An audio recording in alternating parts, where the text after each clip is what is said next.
RCR, la red que comunica y une al Perú.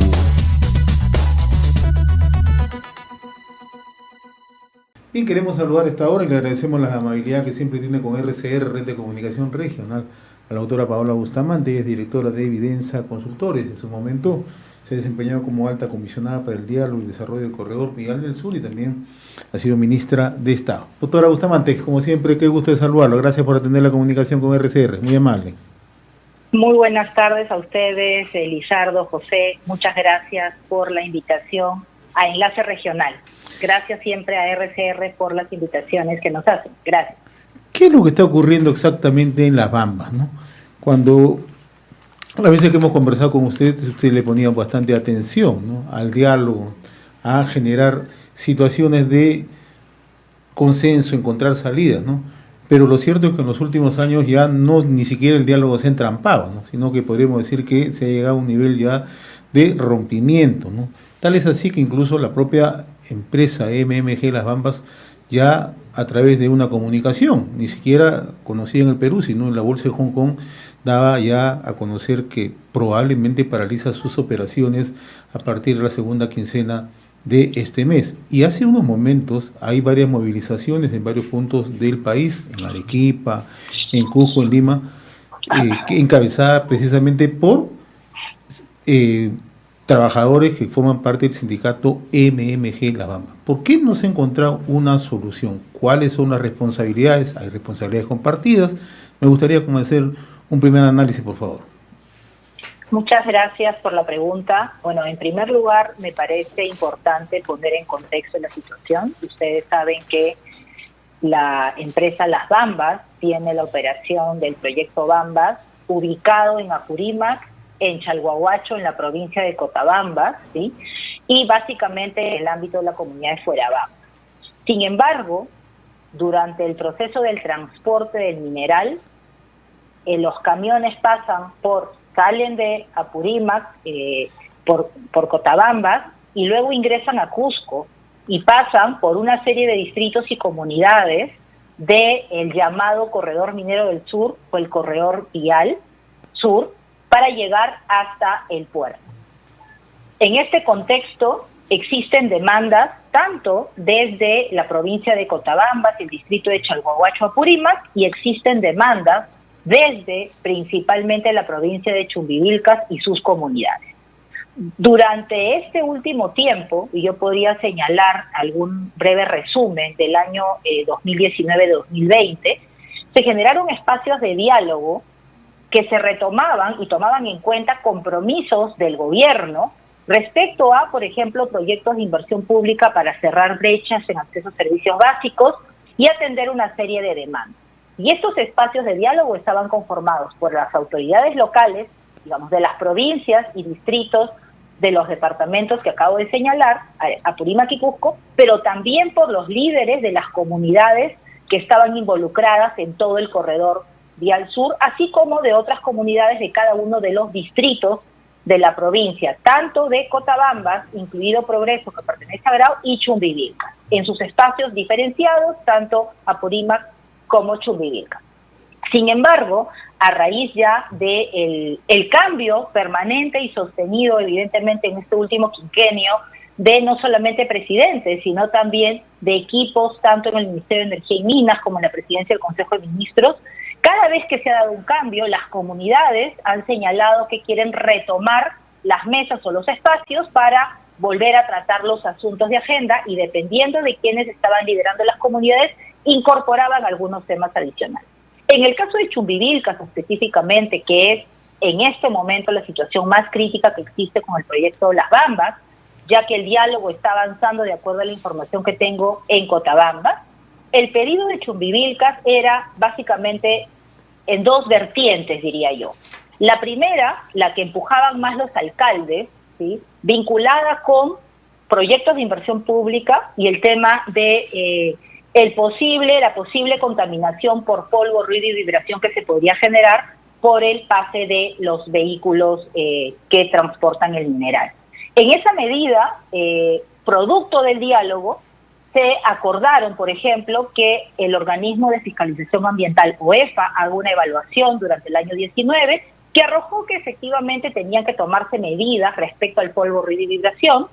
Las Bambas apeló esta resolución de OEFA y el Tribunal de Fiscalización lo que hizo fue ratificar y señalar que Bambas tenía que, en su próxima evaluación de impacto ambiental, que como todos ustedes saben, para avanzar con la gestión del proyecto tienen que tener el visto bueno de la autoridad ambiental, ¿no es cierto?, en este caso el SENACE, y en la próxima presentación del estudio de impacto ambiental deberían evaluar qué estaba pasando en Chumbivilcas y en las comunidades. Eso es por la vía regular, ¿verdad?, en el marco de la ley, en el marco de los reglamentos, del respeto al derecho, y también teniendo en cuenta las demandas de las comunidades, porque esto fue comunidades y autoridades locales. ¿Qué pasa en esta segunda vertiente que les decía? A raíz de la campaña y elección del presidente Castillo, hubo un acercamiento fuerte del partido de gobierno actual y del ex primer ministro, el señor Bellido, con poblaciones tanto de Apurímac como principalmente de Chumbivilcas, que es de donde él ha estado más vinculado, en generar una expectativa de otro tipo de demandas que podrían ser atendidas por la empresa. Por ejemplo, después del cambio de gobierno, ya con el gobierno actual, es la primera vez que las comunidades se separan de los alcaldes y comienzan a tener un diálogo directo con el ex primer ministro Bellido y el equipo de PCM y algunas personas del MINEM, donde les planteaban, en primer lugar, que no estén los alcaldes. Y eso fue permitido, digamos, y aceptado por el gobierno nacional. Entonces, la primera reflexión es: el diálogo no debe ser institucional con las autoridades, no solamente elegidas, sino que representan a la población, así como válidamente lo representan sus líderes comunales, porque eso siempre se respeta. Entonces se abre dos espacios y se tiene el espacio con las comunidades. Y en este espacio con las comunidades se comienza a hablar de otros temas. Se comienzan a pedir, por ejemplo, montos que deberían ser asignados de manera mensual, asignación de número de transportes o camiones que puedan trasladar el mineral, incorporarse a la cadena de valor de la empresa minera Las Bambas a través de contratos de servicio. Esa es la demanda, y eso es lo que en su momento, hasta el último día antes de que se vaya el primer Bellido, se compromete y genera las expectativas. Pero para cerrar esta primera parte, después de que el señor Bellido se va, ¿no?, la empresa Las Bambas continúa retomando el diálogo con PCM y con MINEM, y esto último que ha pasado la semana pasada es que PCM ya no participa el Ministerio de Energía y Minas, y el Estado, el gobierno nacional, que le corresponde de alguna manera en este proceso tomar un rol más objetivo, ¿no?, y no un rol de parte, finalmente termina parcializándose con el pedido de las comunidades. Y esto genera, evidentemente, lo que todos conocemos, la carta que envió y la evaluación que hizo la empresa Las Bambas, porque era imposible cumplir con las demandas que habían realizado ya en esa última oportunidad. Usted nos ha hecho todo un detalle bastante pormenorizado de cómo se han venido efectuando la mesa de diálogo, el nivel de interrelación entre las comunidades, la empresa y el propio gobierno, el propio Estado, ¿no? Pero también yo le escuchaba con atención hace unos días en la conferencia de los jueves mineros del Instituto de Ingenieros en Minas. Usted decía que hay zonas en Perú que no son antimineras, y precisamente el corredor minero de Las Bambas no es precisamente una zona antiminera, porque conviven justamente con la minería. Usted ha tenido la experiencia de sentarse con ellos a conversar y buscar puntos de entendimiento, ¿no? Una de las reclamaciones que siempre se planteó, ¿no?, la construcción de la carretera, ¿no?, 400 kilómetros me parece, si no me equivoco, estaba caminando, no avanzaba hasta la meta. Usted acaba de decir otro tema bastante interesante, ¿no? El gobierno le cedió el espacio a Perú Libre, ¿no? Y ayer lo remarca el diario El Comercio con mucha claridad, ¿no?, en declaraciones suyas, ¿no? ¿Qué es lo que está ocurriendo? El gobierno intenta ponerse a un costado, pero no sabe que también, si se pone a costado, lo que está generando es una bomba de tiempo, porque no solamente son los trabajadores, también hay un comunicado, seguramente usted ya debe estar al tanto, de los alcaldes provinciales de los 6 distritos, de Mara, de Chalbahuacho, de Coyurqui, de Cotabamba, de Tambobamba, de Jaquira, ¿no?, además del provincial, el señor Rildo Guillén, además de los alcaldes de todas las provincias de Apurímac, que le están reclamando, ojo, 800 millones de un fondo de compensación al gobierno. O sea, las expectativas crecieron por todos lados. Entonces, ¿hacia dónde estamos yendo si el gobierno no le pone atención a este tema? ¿O es que se está incubando una situación soterrada como para ponerse al costado y generar las condiciones ya de caos? Bueno, dos o tres reflexiones al respecto y gracias por la pregunta, señor Hernández. La primera, efectivamente, se han generado sobre expectativas y lo que vemos es que cuando estaba el señor Bellido en la PCM, la línea de trabajo de PCM estaba orientada de alguna manera a canalizar ese pedido de la población por separado, como he dicho, de las comunidades, generando un espacio de acercamiento con la empresa. Sin embargo, cuando el señor Bellido se va, pareciese que el rol de diálogo de Chumbivilcas con la empresa y el rol de trabajar desde el gobierno se lo delegan al MINEM. Vemos que en las últimas semanas ha sido el Ministerio de Energía y Minas, a través de su representante y el jefe de la Oficina de Diálogo y Gestión Social del MINEM, el que ha ido a los diálogos y el que se ha de alguna manera parcializado con las comunidades, llevando inclusive a dirigentes que ustedes bien conocen en el Cusco, donde tenían una participación permanentemente en búsqueda del conflicto. Esa situación nos preocupa porque lo que hace es evitar, evidentemente, que se puedan llegar a soluciones. Hemos visto, sí, también, que, si no me equivoco, el día 11 de diciembre, que ha sido este sábado, se ha dado un cambio de pronto en la mirada del gobierno y ha decidido ir el viceministro Sánchez de Gobernanza Territorial a Chumbivilcas a reunirse con las comunidades y entonces entra a tallar la presidencia del Consejo de Ministros. Lamentablemente el viceministro Sánchez no ha logrado el desbloqueo, no ha logrado que las expectativas, digamos, se mantengan o se reduzcan, sino más bien lo que ha sucedido es que ha tomado nota de nuevas expectativas de las comunidades y que esto va a ser trasladado a la empresa minera. En realidad creo que aquí de lo que se trata es que el gobierno entienda, y hablo del gobierno nacional, porque en esta estrategia lamentablemente no han incorporado al gobierno regional, cuando trabajar con el gobierno regional siempre ha sido importante, así como con las autoridades locales. Señora Bustamante, sin embargo, entonces, para cerrar la idea ahí, sí, no han tomado en cuenta las autoridades y más bien están yendo, ya no va MINEM, va PCM, pero solamente para tomar conocimiento de las nuevas demandas y trasladarlas a la empresa. El gobierno tiene que tomar una posición respecto a esta situación. Sí, discúlpeme, señor Carlos. Usted más bien. Entonces, según ya este recuento que usted, en este análisis que está dando, los problemas sobre el corredor no se centran únicamente entonces en la empresa y la población, sino podemos decir y afirmar claramente que es una mala mediación del Estado, para que entienda nuestros oyentes y televidentes, por favor. Sí, efectivamente. El Estado, además, yo creo que en este momento no le corresponde un rol de mediación. El Estado tiene que tener un rol activo, planteando una estrategia y evaluando per se, y bien lo ha dicho el señor Hernández, conozco la zona, he estado durante más de un año, año y medio, visitando, conversando, quedándome en muchos distritos del corredor, tanto de Cotabambas como de Chumbivilcas. Sin embargo, lo que yo he visto y percibido es que ningún distrito es antiminero. Pero lo que sí se tiene que es buscar los puntos de encuentro en el diálogo, y más que una mediación, es que el gobierno tiene que tener claro qué es lo que quiere. ¿Qué es lo que quiere? Quiere promover la inversión sostenible y sostenida. Si es así, encontrar un punto medio, porque de lo contrario la situación, teniendo en cuenta lo que ustedes bien señalan, se va a salir de control. El Ministerio de Transportes y Comunicaciones tiene aprobado el asfaltar los más de 320 kilómetros que tiene el corredor.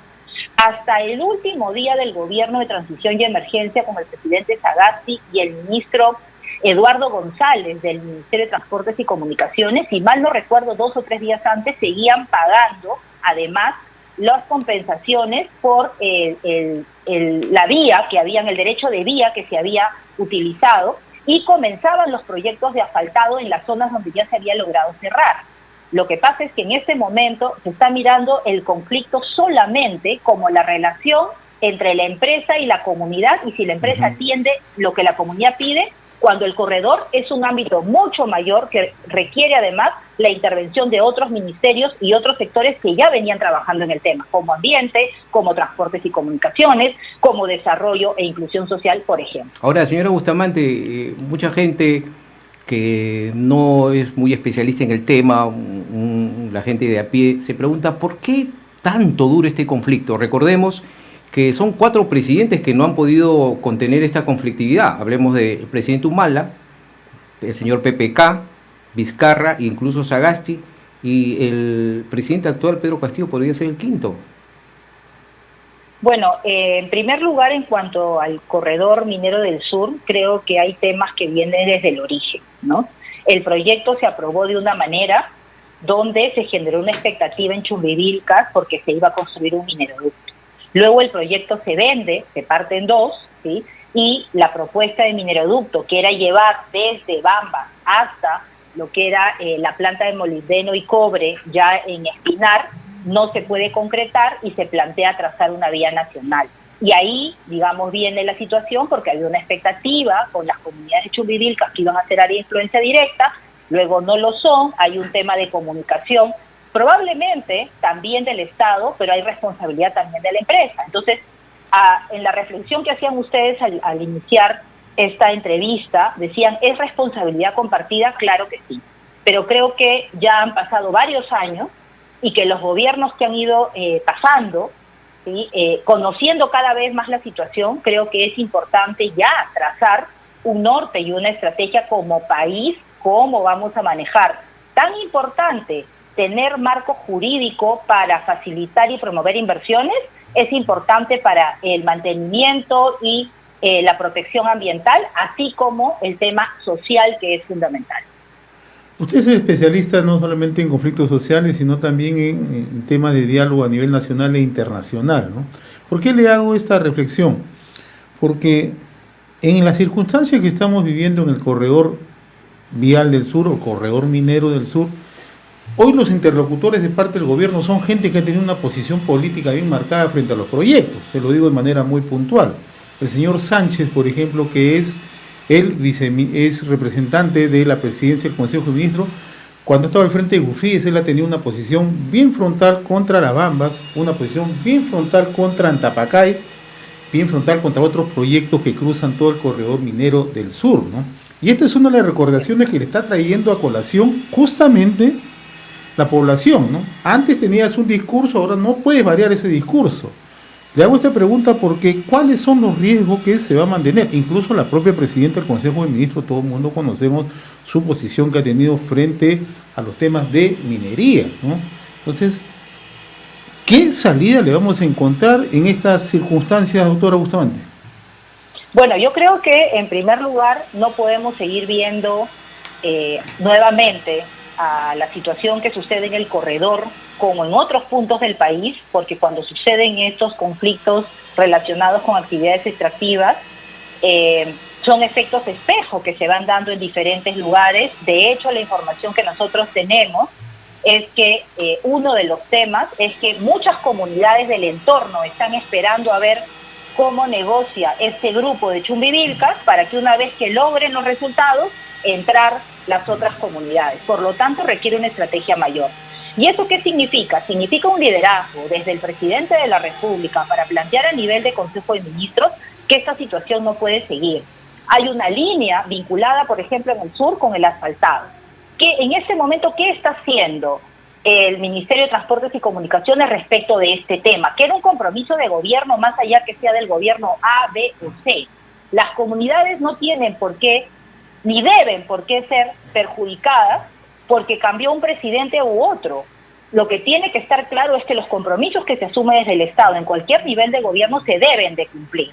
Y eso es algo que tenemos que aprender en general en nuestro país, a que así cuando entremos a un cargo, no podemos señalar que todo lo anterior no existe o no se cumplió porque va a ser un boomerang para el que se está sentando en la silla, porque le van a pedir de cero. Entonces creo que lo que falta aquí es una estrategia clara. Efectivamente, creo que tienen que tener interlocutores que no asuman el rol de defensa de una de las dos partes, porque eso es muy difícil. Tiene que ir un rol mucho más central. Y déjenme recordar con ustedes lo que sucedió en el año 2019. En el año 2019, cuando entra Salvador del Solar como primer ministro y yo regreso al gabinete como ministra de Inclusión Social, venía el conflicto en el corredor en ese momento con Fuerabamba y con la provincia de Cotabamba. Chumbivilcas no se había todavía sumado al bloqueo, que ya tenía más de 5 o 6 meses. Y eso fue en marzo del 2019 y el conflicto venía en 2018. En estas idas y vueltas se había debilitado tanto la confianza en el gobierno que se planteó en ese momento sí una mediación inicial desde la Iglesia para que de alguna manera volvamos a tener un cauce en el diálogo. ¿Qué hizo la Iglesia? Participó en la Conferencia Episcopal Peruana, estuvo directamente el primer ministro, se asumieron compromisos y eso fue lo que gatilló el compromiso completo del gabinete, el compromiso, además de la Defensoría del Pueblo, de la Iglesia, de acompañar y retomar confianza. Esta situación lo que está generando es una desconfianza nuevamente en las entidades del Estado y tenemos que fortalecer la institucionalidad en nuestro país, porque de lo contrario sí estamos yendo a un caos, que es lo que no necesitamos para continuar desarrollándonos. Doctora Paola Bustamante, muy reconocidos por permitirnos esta comunicación con RCR, Red de Comunicación Regional, la que está escuchando en todo el corredor minero del sur, y además estas reflexiones queríamos compartirla con usted porque usted conoce muy de cerca este tema. Le agradezco la gentileza que ha tenido con RCR, muy amable, ¿eh? Buenas tardes. RCR, la red que comunica y une al Perú.